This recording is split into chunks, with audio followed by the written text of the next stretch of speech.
Bonjour à tous, j'espère que vous allez bien. Aujourd'hui, je vais vous montrer comment j'ai fait ma petite robe scintillante sur une illustration de Lana Green. Au passage, une artiste que j'ai découverte récemment et j'adore vraiment toutes ces illustrations que vous pouvez trouver sur Etsy. Donc, on va déjà préparer le drapé. Je vais vous montrer d'abord les crayons et après je vous explique. Pour le combo, j'utilise le grappe 0,63 de Broadfunner, le Light Purple 0,62 de Broadfunner, le lavande grisé 1026 de Prismacolor et le blanc 838 de Prismacolor. Je vous noterai le nom des crayons utilisés au fur et à mesure parce que des fois, enfin pour un petit rappel, les Broadfunner ne correspondent pas toujours au niveau des numéros, mais vous inquiétez pas, en tout cas les noms et les couleurs sont les mêmes. Donc là, dans un premier temps, on va préparer le dégradé sur le drapé pour avoir plus de facilité pour mettre l'effet pailleté ensuite.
Le dégradé du drapé est terminé.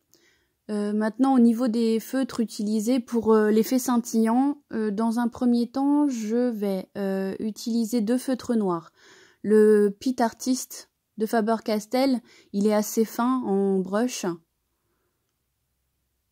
J'ai pris un feutre noir, alors j'ai un feutre à paillettes de Giotto qui fait des pointes noires, des pointes plus épaisses que le Pit Artist.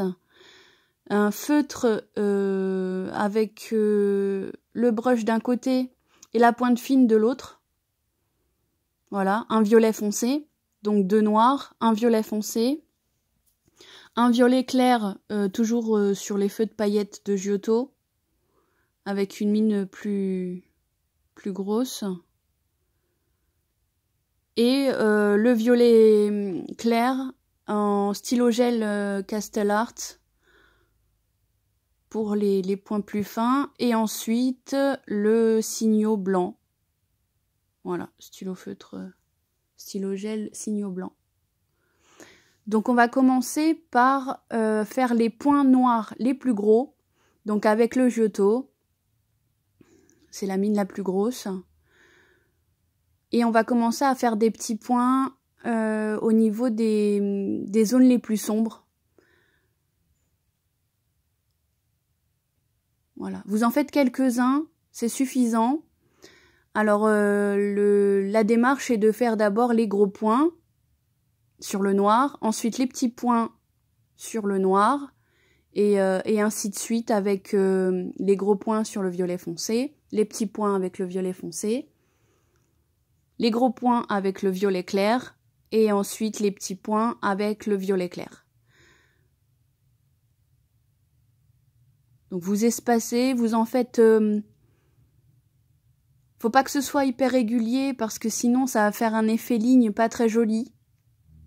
Alors faut s'armer de patience parce que des petits points partout, ça va être un petit peu long, mais le résultat est vraiment très joli.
Voilà le rendu après avoir mis les noirs et les violets sur une petite partie.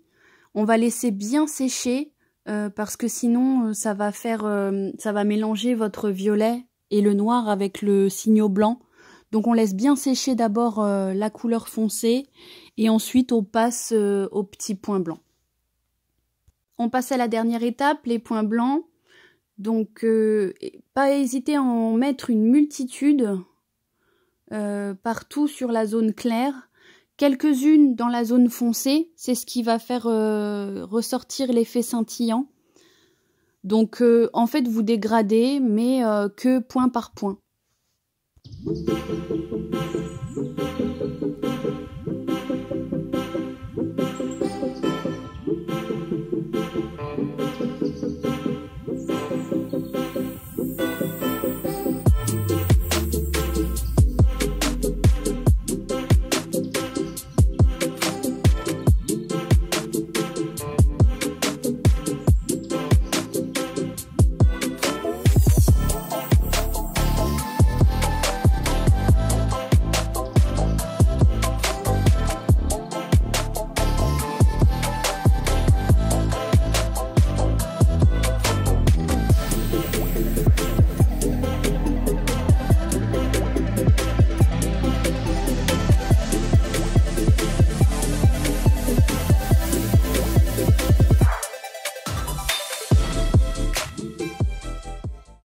Voilà le rendu final de ce drapé scintillant. Si vous avez des questions sur la méthode, des doutes, n'hésitez pas à les poser.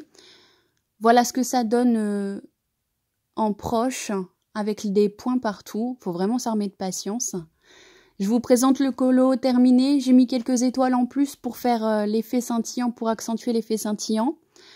Donc j'espère que cette vidéo vous a plu. Je vous dis à bientôt. Bonne journée!